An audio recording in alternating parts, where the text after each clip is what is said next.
음, 오늘 본문 22절부터 25절까지 말씀은 59절까지 이르는 긴 광야의 도입부입니다. 광야에서 빵을 먹었던 사람들이 어떻게 예수를 가버나움에서 다시 찾았는지를 설명해 주고 있습니다. 이 구절들에 나타난 이 행동들을 이해하려면 모든 등장인물들의 그 움직임을 좀 살펴봐야 합니다. 예수께서 갈릴리 동쪽 바다 어두편에선가 5천 명을 먹이신 사건을 행하셨습니다. 그리고 그날 저녁에 한적한 곳에 가셔서 기도하러 올라가셨죠. 그리고 예수님 떠나신 이후에 제자들은 가버나움을 향해서 배를 타고 가고 있습니다. 그때에 풍랑을 만나게 되었고 풍랑 가운데 있는 그들에게 다시 주님 찾아오셔서 풍랑을 잠잠케 하셨던, 그리고 예수와 제자들이 함께 가버나움에 도착했습니다. 그리고 오늘 본문에 오면 이제 반대편의 해변에 있던 무리들이 제자들이 떠나는 것을 보았습니다. 그런데 제자들이 예수와 함께 가지 않았던 것도 알았고 제자들이 배가 한 척인 것도 알았습니다. 그러면서 그런 사이에 이제 이 디베라에서 온 그 배들이, 여러 척 배들이 그곳에 도착했고 그 배를 타고 가버나움에 있는 예수님을 향해서 가고 있는 장면이 오늘 지금 25절까지의 장면입니다. 그래서 다시 바다 건너편에서 만났던, 가버나움에서 주님을 만났던 그들은 어떤 자들입니까? 예수님을 찾았을 때 이들은 주님을 메시아로 대하는 것이 아니라 자신을 배부르도록 먹이셨던 그런 그 생명의 양식, 먹을 양식을 공급했던 자로 그들은 만나고 있는 것입니다. 그래서 물론 당시에 워낙 먹기 살기도 힘들 테였으니까 먹는 거 쫓아다니는 것 뭐라고 얘기할 수는 없지만, 마치 하나님께서는 이 시대에 예배자를 찾으시는데 나온 그들은 구걸하고 있는 상황과 같은 그런 환경에 이제 좀 놓여 있는 것입니다. 이런 사람들에게 주님은 전곡을 찌르시면서 26절 27절 말씀하시죠. 너희가 나를 찾은 것은 표적을 본 까닭이 아니고 떡을 먹고 배부른 까닭이로다. 썩을 양식을 위하여 이르지 말고 영생하도록 있는 양식을 위하여 이래라. 이렇게 말씀하시는 것입니다. 주님 앞에 이 썩을 양식을 위하여 주님을 찾아오는 경우가 우리 참 많습니다. 여러분은 처음 교회를 나오기 시작할 때가 언제이십니까? 제가 처음 중3 때 나올 때는 반에 57명 중에 25명이 넘는 친구들이 한 교회에 출석했습니다. 그러니 그것도 김상조라는 친구가 박현정이라는 친구를 전도하고 그 친구 둘이 완전히 피라미드식으로 서로 뿌리내리기 시작한 겁니다. 네. 그 험악한 사나이들이 주일날 가도 그때 한 100여 명 모였거든요. 그러니 25명이 우리 친구들이니까 주일날 교회 가도 짱짱한 거예요. 밀릴 게 없는 거예요. 너무 재밌었어요. 그리고는 고등학교 뿔뿔이 흩어지고 교회를 안 다니기 시작했어요. 왜요? 그 친구들이 안 보이기 시작하거든요. 지나나나 주님 만나기 위해서 온 게 아니라 친구들 좋아서 나간 거였거든요. 그래서 교회를 잠시 접어뒀습니다. 그리고 다시 고2 2학기 때 저를 전도했던 그 현정이라는 친구가 이과에서 문과까지 쪼르르 달려와서 나오라고 했던, 그래서 다시 이렇게 갔을 때 그 친구가 저를 아주 코너에 딱 몰아놨습니다. 미화부장을 시켜놓고 찬양팀, 당시에 글로리아 혼성 중창팀, 엘리웃 남성 중창팀이 있었거든요. 저는 내심 글로리아에 들어가고 싶었던, 그런데 그 친구가 하필이면 엘리웃 중창팀의 리더였어요. 그래서 엘리웃에 끌려 들어갔던, 그러면서 그 여인을 만났지요. 어느 순간 눈에 퍽 들어버리는 그 사랑이 시작됐습니다. 처음 제가 예수를 믿었던 게 바로 사모가 아닙니다. 헷갈려 하지 마세요. 이미 이 스토리는 우리 사모도 알고 있습니다. 그래서 약 6년간 교제했던 자매. 그리고 서울에 올라온 것이죠. 배신자. 그런 소리 많이 들었습니다. 그리고 서울에 올라왔을 때 저희 형님 집안이 지금 저 앞에 보이지 않는 포이동교회라는 교회 전도사님이 전도하셔가지고 이제 한두 번 나가고 있는 상황. 그래서 저희 서울에 올라오면 친구들이 항상 과천에 계시는 목사님, 저희 중고등부 담당하셨던 목사님이 과천에 개척하셨거든요. 항상 거기 갔어요. 그게 우리 순리였거든요. 저도 당연히 거기 가겠다 생각하고 올라왔는데 형님을 전도해서 이분이 잘 교회 안 다니시는 거예요. 그래서 한 2, 3개월만 우리 형님들 잘 교회 다닐 수 있도록 해야 되겠다 하고 우리 아내를 만난 것이죠. 네. 이상합니다, 스토리가. 네. 제가 이 말씀을 드린 이유가 무엇입니까? 네. 목적이 주님께 있지 않았다는 것입니다. 그러니까 세상 많은 사람들이 예수 앞에 나올 때에 물론 처음부터서 정말 주님을 사랑하고 주님 외에는 어떻게 할 수 없어서 나온 사람이 얼마나 있겠습니까?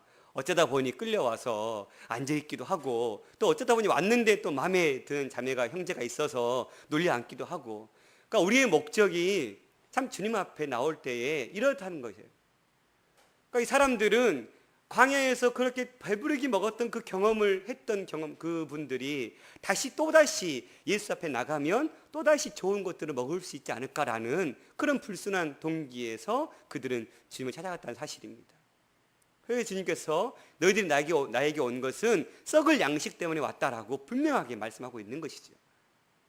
제가 계속해서 그렇게 친구들 쫓아다니고 여자를 쫓아다니고 그렇게 신앙생활 했다면 어떻게 됐을까요?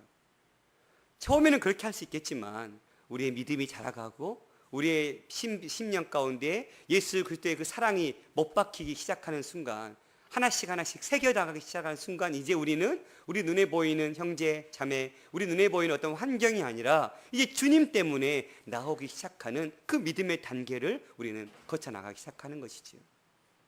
생명의 말씀을 먹다 보면 자연스럽게 땅에 썩을 양식은 사라지기 마련입니다. 우리가 익히 알고 있는 마태복음 6장 33절, 그런즉 너희는 먼저 그의 나라와 그의 의를 구하라. 그리하면 이 모든 것을 너희에게 더하시겠다 라고 주님 말씀하셨습니다. 뿐만 아니라 골로새서 3장 2, 3절에도 바울은 위의 것을 생각하고 땅의 것을 생각하지 말라라고 말씀하셨습니다. 왜 그렇습니까?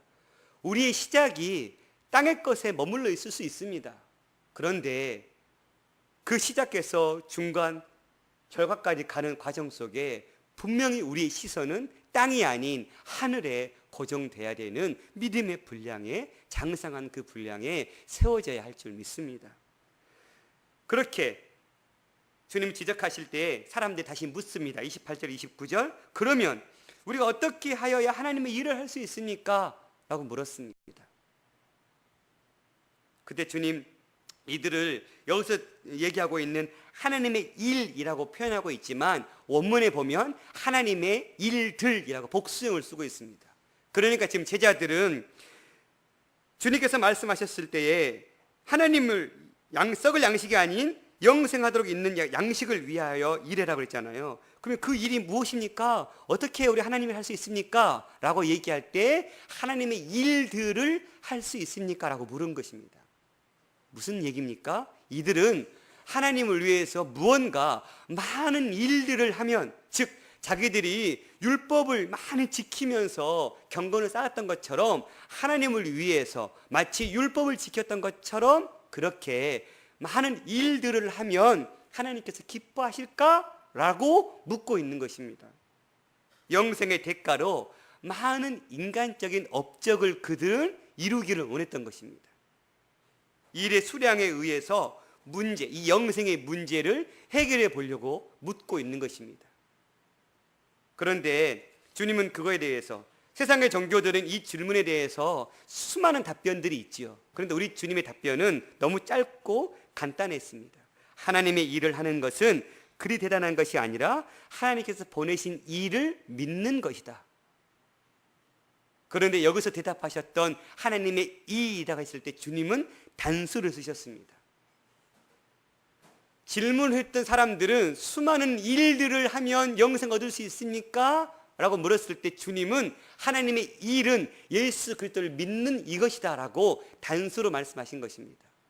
많은 사람들은 영생에 이르는 길이 수많은 길이 있다라고 착각합니다. 그러나 우리 주님께서 말씀하신 영생의 길은 오직 한 길입니다. 예수 그리스도를 믿는 것, 그것이 바로 유일한 길임을 주님께서 말씀하고 있는 것입니다. 우리는 하나님의 일을 한다는 것에 있어서 되게 오해를 많이 합니다. 그렇죠? 무언가 선교사로 살아도 땅끝 오지에 가서 선교 좀 해야 내가 좀 선교 좀 했네 라고 생각하고, 목회의 길을 걸어가도 최소한 뭐 바포 정도는 하든지 아니면 뭐 노동자 일을 좀 하든지 해야 그래도 목회 좀 했네 하지, 순탄하게 큰 교회 가서 목회하고 그러면 그냥 뭐 목회했네 뭐 이렇게 되게 참 하나님의 일을 어떠한 막 고생과 어떤 수고로 동일시할 때가 참 많습니다. 그러나 모든 일에 앞서서 가장 먼저 우리가 해야 될 하나님의 일은 그가 보내신 예수 그리스도를 믿는 것이라는 사실입니다. 일이 중요하신 것이 아니죠. 하나님은 지금도 우리에게 필요한 것이 일꾼을 원하시는 것이 아니라 하나님과 사귐의 자리까지 나가는 자녀를 원하시는 것이죠. 그런데 우리는 하나님 앞에 일꾼이 되려고 너무너무 수고합니다. 그래서 오늘 목사님 오전 설교 말씀처럼 우리는 그 하나님의 마음에 합당하기 위해서 기도가 안 돼 부족했고, 예배가 너무 부족했고, 내가 삶에서 하나님께 기뻐하지는 많이 못했고, 그래서 나 같은 놈은 죽어야 돼 뭐 이런다는 것이죠. 그런데 우리는 하나님이 정말로 내 자녀가, 내 자식이 아무리 내 앞에 부족한 모습을 보여도 그저 사랑스럽고 그저 그냥 내 앞에 안면멀수하고 그냥 아빠 괜찮지 하고 와버리면 그냥 어쩔 수 없이 받아들이는 거 있는 것처럼, 하나님은 그런 존재, 그렇게 아버지를 그렇게 따뜻하게 다가와서 품에 안기는 그런 자식을 주님은 원하시는 사실입니다. 그러니 하나님은 이를 통해서 우리에게 요구하고 있지 않다는 사실입니다. 믿음의 기초가 될 때에 그때부터 본격적으로 하나님의 역사를 이룰 수 있는 것입니다. 하나님을 믿는 자녀로서. 그렇다면 믿음이라는 것이 무엇입니까? 하나님의 아들, 당신이 하나님의 아들이라고 주장하신 예수 그리스도의 그 말씀에 믿는 것입니다. 동의하는 것입니다. 그러면서 우리의 전 삶의 인격적인 것부터 전 삶의 영역을 그분께 내어드리는 것입니다. 그리고 내 삶의 주관자가 내가 아닌 당신이라고 고백하면서 그 모든 것을 실제적으로 맡겨드리는 것, 이것이 믿음인 것이죠.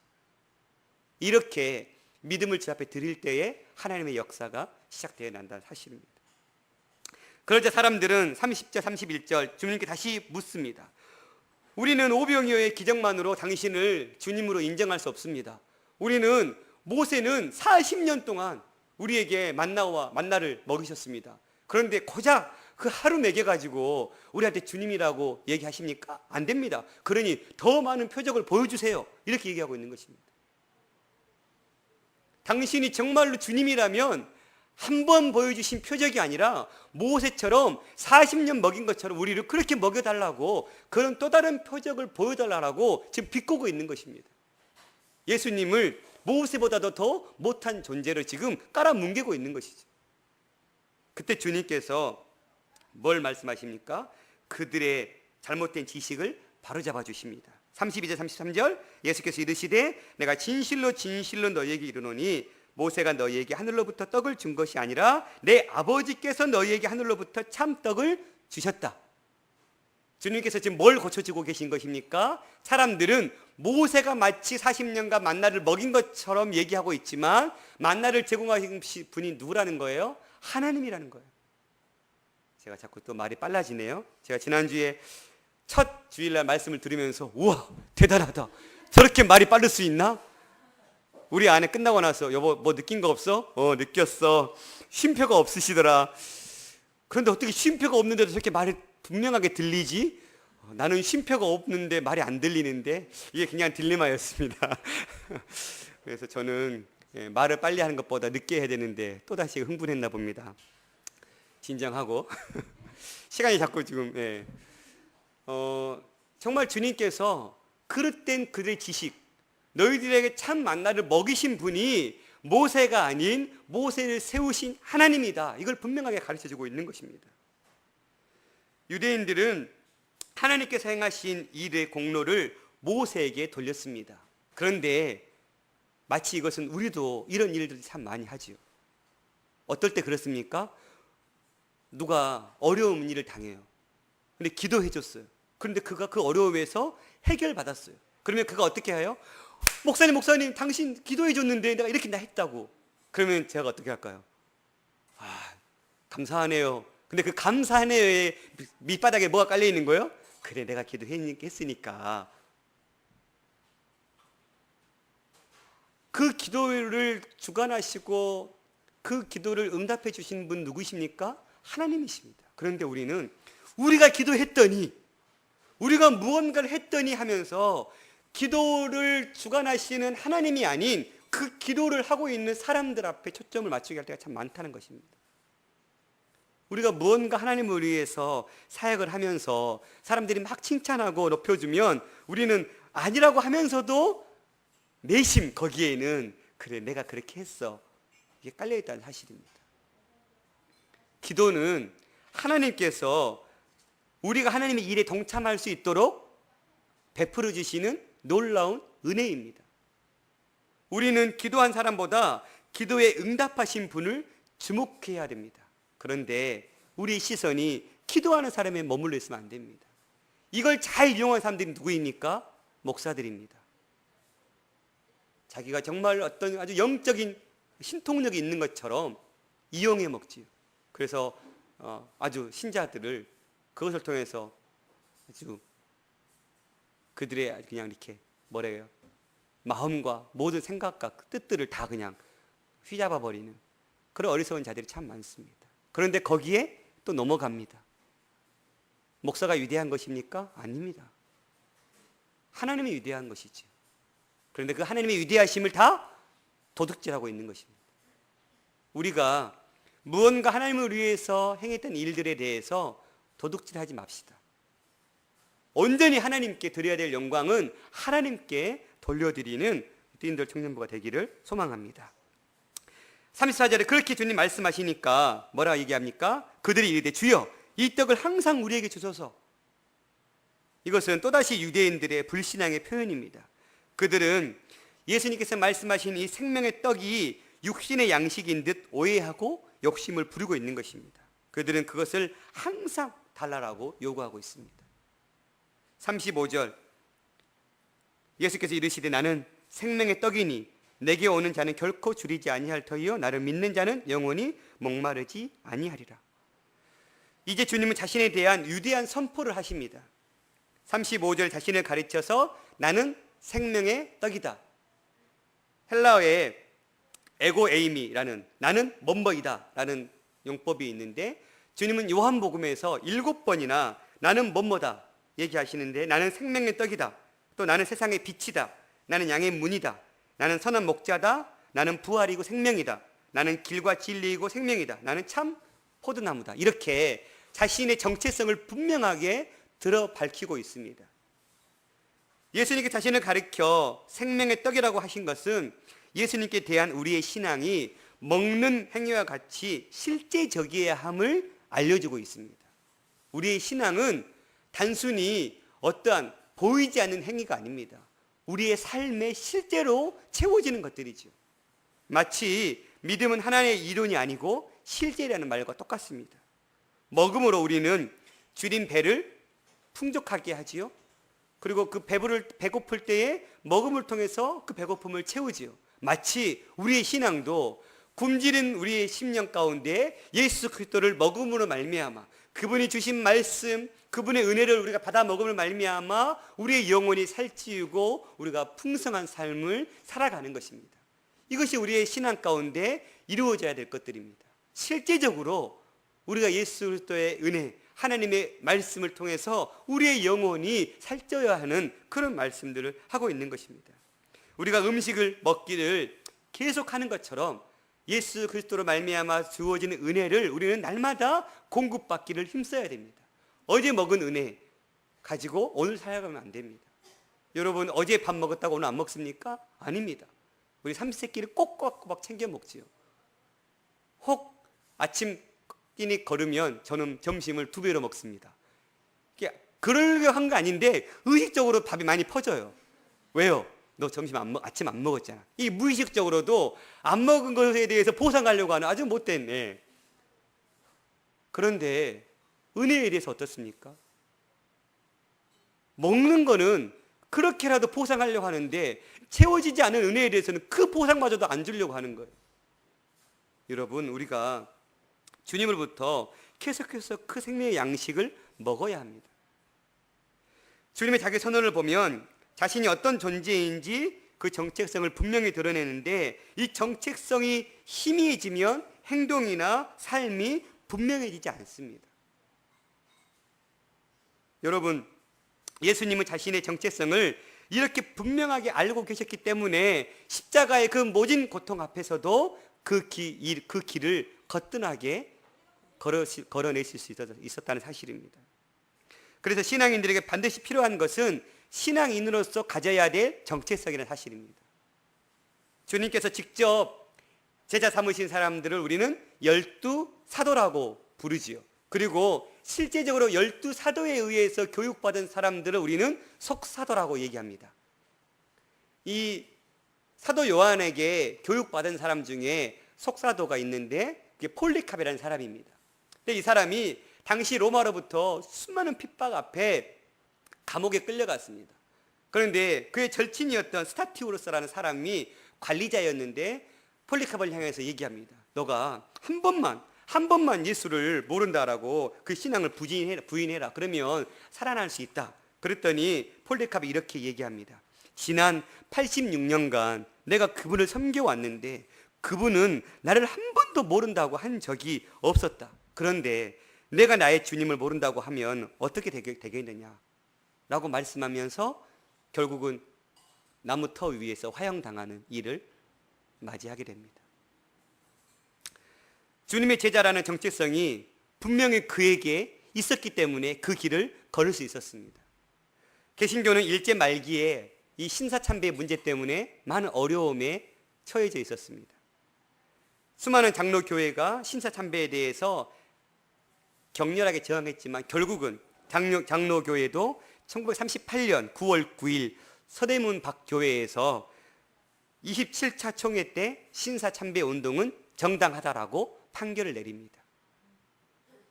그래서 많은 사람들이 신사참배에 대해 더 이상 얘기하지 않습니다. 그런데 그때에 그렇게 가결됐음에도 불구하고 주기철 목사님 같은 분들은 그것에 대해서 반기를 들기 시작합니다. 당시에 수많은 사람들이 이 때문에 옥고를 치르고 순교의 길을 걸었습니다. 서머나 교회에 폴리캅 목사님이 있었다면 한국에는 이 주기철 목사님 같은 분이 있었기에 그 일체 치하 속에 그 신사참배 그 참혹함 속에서도 신앙을 지켜낼 수 있었다는 사실입니다. 성도는 하나님께 기준을 두고 살아가는 사람들입니다. 하나님께 기준을 두는 성도는 기준이 분명하기 때문에 쉽게 유혹에 넘어가지 않을 수 있습니다. 세상적으로는 손가락질 받을 수 있고 누구나 다 하는 일이라 할지라도 하나님께서 기뻐하는 일이 아니시라면 우리는 멈출 줄 알아야 됩니다. 한두 가지 적용해 볼까요? 술, 담배 등의 문제는 우리의 구원과 전혀 상관이 없습니다. 세상에서도 전혀 문제될 것 또한 없습니다. 그러나 이것이 하나님의 영광을 가리는 것이고 하나님이 기뻐하는 것이 아니라면 우리가 신앙인으로서 성도로서의 정체성으로서 이것을 멈추는 결단을 해야 됩니다. 왜 그렇습니까? 굳이 성경에서 술, 담배 끊으라고 권하지도 않습니다. 그렇게 얘기하고 있는 근거의 말씀도 없습니다. 그래서 성경에도 없으니 마셔도 된다 라고 얘기하는 사람들 참 많죠. 그러나 많은 세상의 사람들도 아직까지도 교회 다니는 사람들이 술, 담배 하는 것에 대해서 교회 다니는 사람들이 이런 시선으로 보고 있지요. 많은 사람들은 그렇게 보고 있습니다. 그리고 여러분 생각해 보십시오. 목사가 야 우리 끝나고 술 한잔 하러 갈까?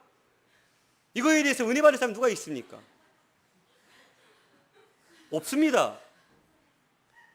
여러분의 리더가 야 오늘 바자회 하느냐 고생했는데 야 내가 쏠게 술 한잔 하러 가자. 시원하게 맥주 한잔 하이트 한잔 하자.